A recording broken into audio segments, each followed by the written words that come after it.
Hello friends, welcome to my channel. আজকে আমরা class 9-এর কোষে থেকে 1.3 এর 3-এর দাগের যে অঙ্কগুলো আছে সেগুলো সমাধান করব। ফার্স্ট অঙ্ক কী বলেছে দেখো, যে 0.3 আর 3 মাথায় রয়েছে পৌনাপনিক। তো এইগুলো কি P/Q আকার প্রকাশ করতে হবে। তাহলে দেখো কী বলেছে, তাহলে 3 করতে এখানে 3 লিখছি, আর যেহেতু একজনের মাথায় পৌনাপনিক রয়েছে তার জন্য একটি নয়। নিয়মগুলো দেখো ভালো করে, একজনের মাথায় যেহেতু রয়েছে তার জন্য একটি নয়। যদি দুজনের মাথায় থাকতো তাহলে দুটি নয় দেওয়া হতো। তাহলে এবারে কাটাকুটি যদি করি তাহলে 3 একে 3, 3 3 9, মানে অ্যান্সার কী রয়েছে 1/3। এটি এর উত্তর। নেক্সট দেখো 1.3 এবং 3-এর মাথায় রয়েছে পৌনাপনিক।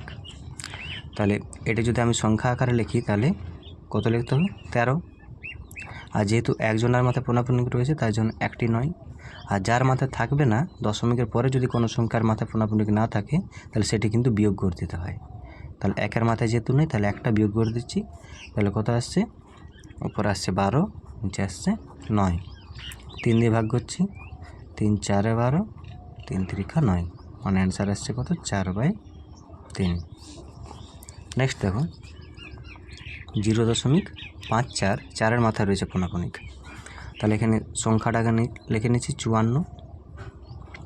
আর নিচে যেহেতু একজনের মাথায় পৌনাপনিক ছিল তার জন্য একটা নয়, আর যেহেতু একজনের মাথায় ছিল না তার জন্য একটা 0।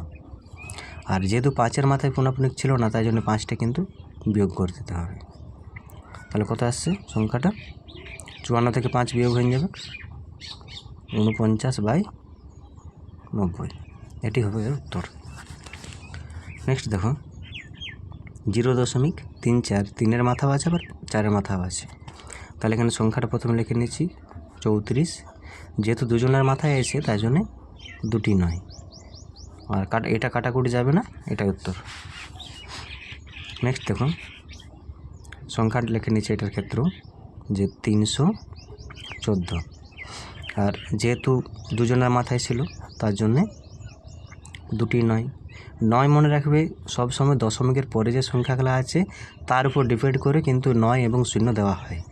আর বিয়োগ দশমিকের পরের সংখ্যাও হবে, আবার দশমিকের আগের সংখ্যাও হবে। তাহলে যেহেতু 3-এর মাথায় ছিল না কোনো পৌনাপনিক তার জন্য 3টা এখানে বিয়োগ করছি।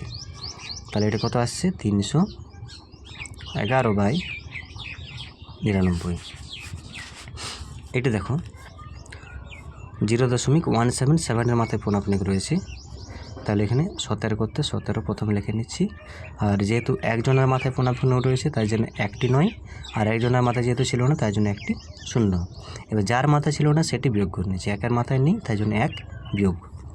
তাহলে 17 থেকে 1 বিয়োগ, তাহলে কত হয়ে গেল 16। নিচে রয়েছে কত 90, তাহলে 2 দিয়ে ভাগ করে যাবে। তাহলে 8 দুগুণে 16 আর 45 দুগুণে 90। নেক্সট দেখো এটির ক্ষেত্রেও কিন্তু প্রথম সংখ্যাটা লিখে নিচ্ছি 47। যেহেতু একজনের মাথায় পৌনাপনিক রয়েছে তার জন্যে একটি নয়, একজনের মাথায় নেই তার জন্য একটি 0। এবার যার মাথায় নেই মানে এখানে 4-এর মাথায় নেই তাই জন্য 4টি এখান থেকে বিয়োগ করে নিচ্ছি। তাহলে 4 যদি বিয়োগ করে নিই তাহলে কত হবে 43। নিচে রয়েছে কত 90। এটি এর অ্যান্সার। এই অঙ্কটা দেখো 3-এর অঙ্কের মতোই অনেকটা, কিন্তু একটু পার্থক্য রয়েছে। 3-এর অঙ্কের ক্ষেত্রে একজনের মাথায় পৌনাপনিক ছিল, এখানে কিন্তু দুজনের মাথায় পৌনাপনিক রয়েছে। তাহলে কী করবো দেখো 54 করতে 54 লিখে নিচ্ছি। নিচে যেহেতু দুজনের মাথায় ছিল তার জন্যে দুটি নয়। এবারে কাটাকুটি করছি 9 দিয়ে, তাহলে 6 নাম 54, 9 11 99, তাহলে 6/11। এই অঙ্কটা দেখো প্রথম সংখ্যাটা লিখে নিচ্ছি কত 1। যেহেতু 0 থেকে শুরু করে 1 পর্যন্ত পৌনাপনিক রয়েছে তার মানে 3টে সংখ্যার মাথায় কিন্তু পৌনাপনিক রয়েছে। এখানে বুঝে নিতে হবে মাঝে যদি কোনো সংখ্যা থাকে তার মাথায় পৌনাপনিক যদি নাও থাকে তাও ধরে নিতে হবে যে এইখান থেকে শুরু করে এখান পর্যন্ত যেহেতু রয়েছে তার মানে এর মাথাও কিন্তু রয়েছে। তাহলে যেহেতু 3 জনের মাথায় রয়েছে তাই জন্যে 3টা নয়। এটা আর কাটাকুটি যাবে না, এটা উত্তর। এটা দেখো সেম টু সেম অঙ্ক। সংখ্যাটা লিখে নিচ্ছি 163। যেহেতু 1 থেকে শুরু করে 3 পর্যন্ত পোনাপুনিক রয়েছে, তার মানে মাঝে যে সংখ্যাটা রয়েছে 6, এর মাথাও কিন্তু পোনাপুনিক আছে। তাহলে এখানে কটা 9 দেবো? 3টা। তাহলে এটা এর অ্যান্সার। আশা করি বুঝতে পেরেছো। ভালো লাগলে অবশ্যই চ্যানেলটিকে সাবস্ক্রাইব করে দেবো।